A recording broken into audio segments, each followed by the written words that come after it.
Most people hear Barndominium and picture a red metal box sitting on 5 acres with a gravel driveway and a rusted mailbox out front. And honestly, a lot of Barndos look exactly like that. But then there's a completely different category.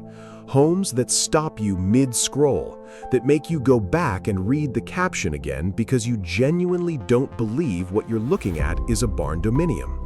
Homes that look like they belong in a luxury real estate listing, except the owner built them for a fraction of what a traditional custom home would cost.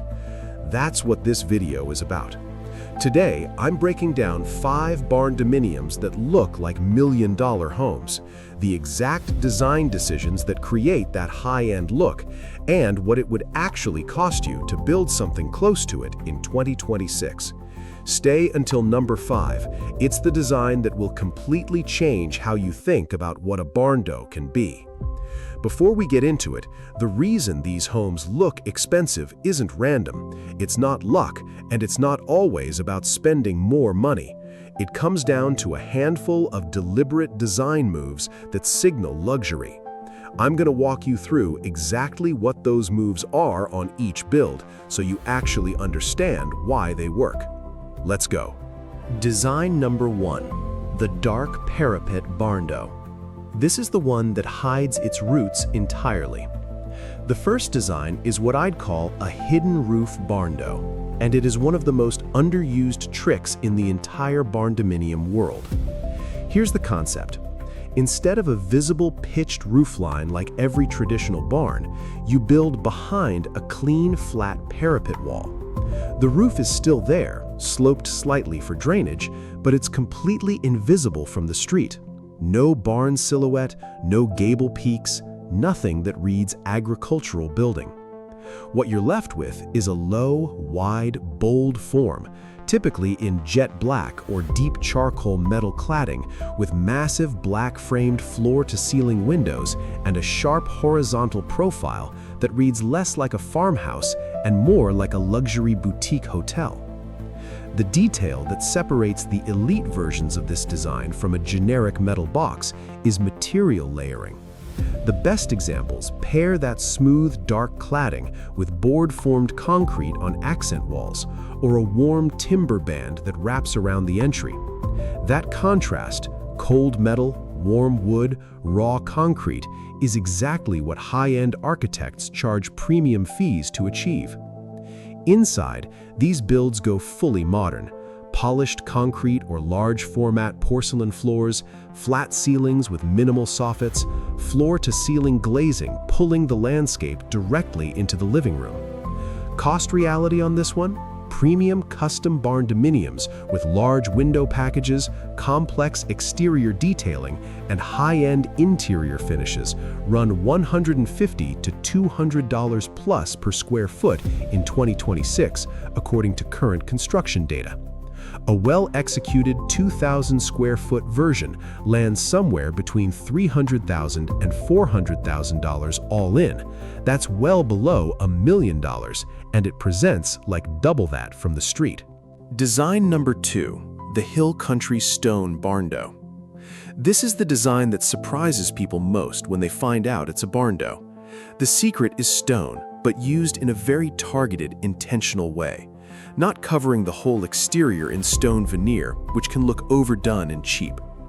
The best versions of this design wrap the lower third of the building in horizontal limestone or stacked fieldstone, then transition to dark vertical metal siding above it. That combination does something powerful visually. The stone grounds the building. It gives it the kind of permanence and presence that takes decades to earn in a traditional home. The metal above it reads as intentional contrast rather than an industrial afterthought. Add black standing seam roofing, oversized black-framed windows, a deep covered porch with stone columns, not just stone walls, stone columns, and a gravel approach lined with drought-tolerant landscaping, and you're looking at something that feels like a hill country estate. That porch column detail is worth calling out specifically. When the stone wraps the columns and not just the walls, it ties the whole facade together. It makes it look designed rather than assembled. Small move, huge visual payoff. Build cost for this style? The stone sourcing is the biggest variable. Locally quarried stone in Texas or Oklahoma keeps costs down significantly versus importing. Budget $130 to $180 per square foot for a well-finished version in a mid-cost market.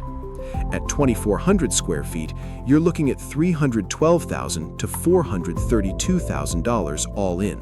In markets where a traditional custom home of comparable curb appeal runs $600,000 to $800,000, that's a significant gap. Design 3. The Nordic Gable Barndominium. The one that looks like a $3 million vacation home. This design direction is genuinely one of the most striking in the entire barndominium space right now, and it's still highly underused on YouTube. The concept pulls from Nordic and Scandinavian architecture, steep gable roof lines, vertical timber cladding in weathered or charcoal tones, oversized glazed gable ends, and a warm bronze or dark green standing seam metal roof.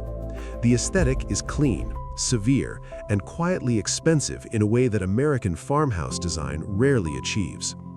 What makes this visually elite is the restraint. There's no wraparound porch loaded with rocking chairs, no decorative shutters, no board and batten everywhere. It's one strong form, one roofline, one material palette, executed precisely. The glazed gable end is the hero detail of this design. Instead of a solid wall at the peak of the gable, you get an entire wall of glass, floor-to-ceiling window assembly filling the full triangular gable, flooding the interior with natural light and creating that high-altitude lodge quality that photographs like nothing else in the barndominium niche. Internally, this pairs beautifully with exposed timber trusses, wide plank hardwood flooring, and a double-sided stone fireplace anchoring the open great room. Build cost sits on the higher end of the premium range due to the timber cladding, custom gable glazing assembly, and standing seam roofing details. Expect $160 to $220 per square foot at full finish. A well-executed 2,500 square foot build lands around $400,000 to $550,000 and photographs at twice that.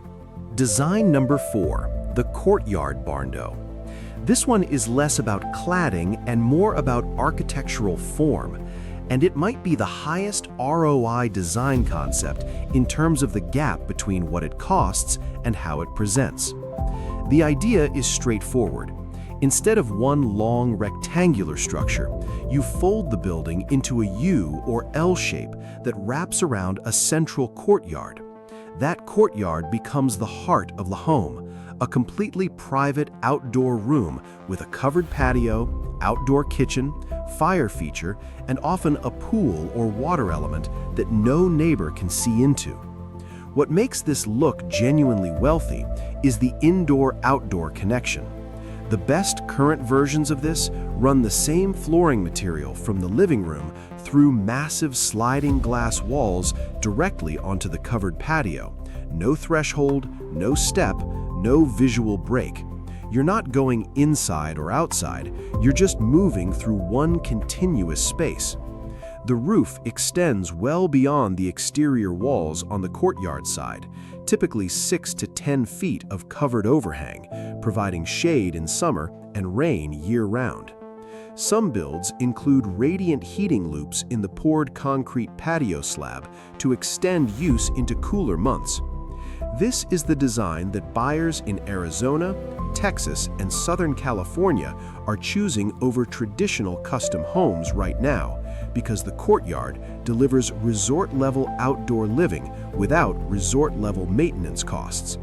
Cost on this? The folded footprint adds concrete and roofing square footage relative to usable living space. Budget $140 to $200 per square foot, with the courtyard hardscaping, sliding glass wall systems, and outdoor kitchen adding $30,000 to $60,000 on top of the base build. A well-executed 3,000 square foot version lands in the range of $450,000 to $650,000. Design 5, the Monitor Roof Barndo. the one that makes architects stop and look twice. The Monitor Barndo takes one of the oldest and most distinctive agricultural building forms in American history and turns it into something that looks like a multi-million-dollar architectural commission. Here's what a monitor roof actually is. A raised center section running along the full ridge of the building, with vertical walls on both sides fitted with windows or luers. Historically, this design was used in barns for natural light and passive ventilation. Warm air rises into the raised center section and escapes, while fresh air flows in below. That's the original agricultural engineering behind it. What a modern designer does with that same form is something completely different.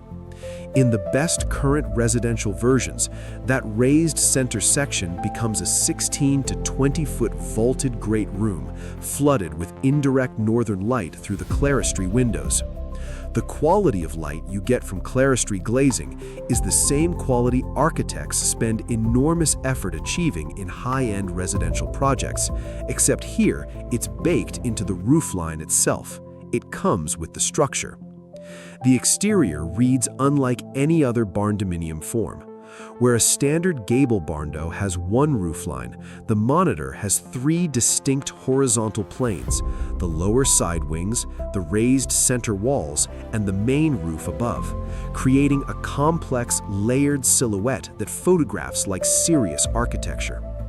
The most stunning versions layer two contrasting materials across the wing sections: stone or light brick on one side, dark metal cladding on the other, with the raised monitor center handled in glass and steel.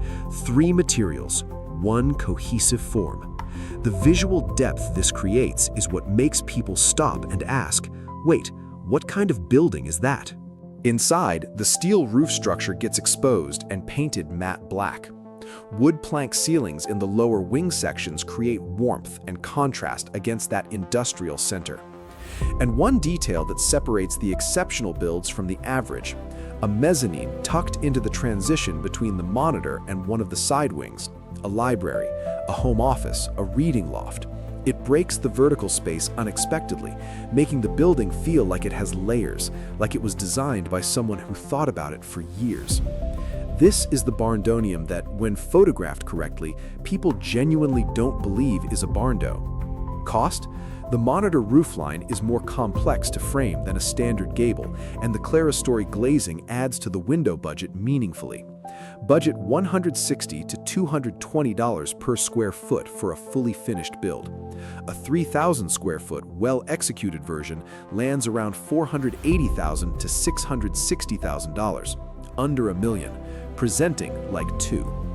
5 Barndominiums, 5 completely different design directions, all of them built on the same truth, that a barndominium is not a compromise, it's not a budget fallback, it's a structural system that gives you freedoms a traditional stick-built home never could. Wide open spans, soaring ceilings, faster build timelines, and a cost per square foot that, in most US markets, runs 15 to 25% below comparable conventional construction.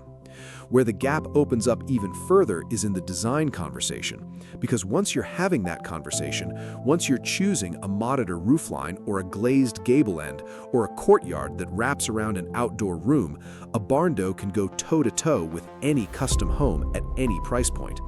These 5 designs prove that. And if you're working through which of these directions fits your land, your budget, and how you actually want to live, drop your situation in the comments. We read every single one. Subscribe if you haven't. New designs drop every week.